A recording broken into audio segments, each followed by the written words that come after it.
I support the call for a Royal Commission to this day. Nothing's changed in my view over the last 15 years.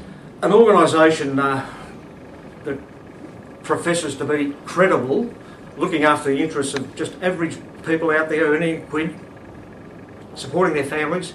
That's what trade unionism to me was all about, making sure those people get a fair shake. Not screwing the boss, not putting people out of work, but making work as the best outcome for everybody. And to do that, a lot of people out there need some leadership. Now once they put their faith in an organisation that they're paying their hard-earned money to be members of, to represent their interests, and this sort of corruption is discovered and nothing is done about it, well, that goes right up the food chain of the Australian Labor Party. That's the whole foundation of what the party was set up for. And I might say the Australian Workers Union played a big role in establishing the ALP in this country.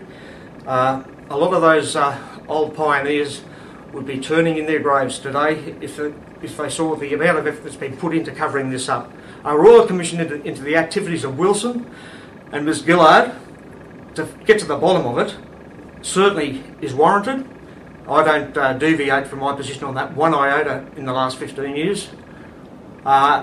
More broadly in the trade union movement, one only has to look at the HSU, and thanks to Michael Smith, with his interview with Craig Thompson, that opened the corruption in that organisation right up, and the efforts of Cathy Jackson, who I've never met, Cathy, but I admire Cathy. She's another one.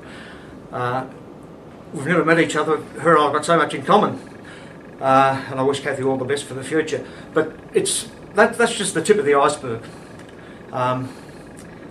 So it'll never happen under an ALP government, and I have some doubts as to whether it will actually happen under a coalition government. Tony Abbott and his team have been very quiet on this. All the evidence is there.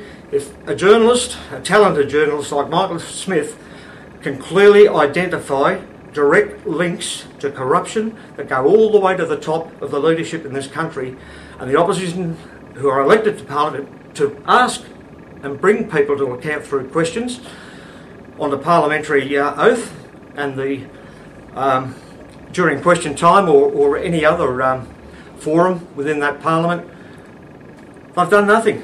They've just sat on their hands. And I would just ask Tony Abbott, it doesn't begin and end with the HSU, Tony. There's a lot more union members out there, not just the AWU, but union members in general, that are heartily sick and fed up with corruption that seems to me continues to go on unabated.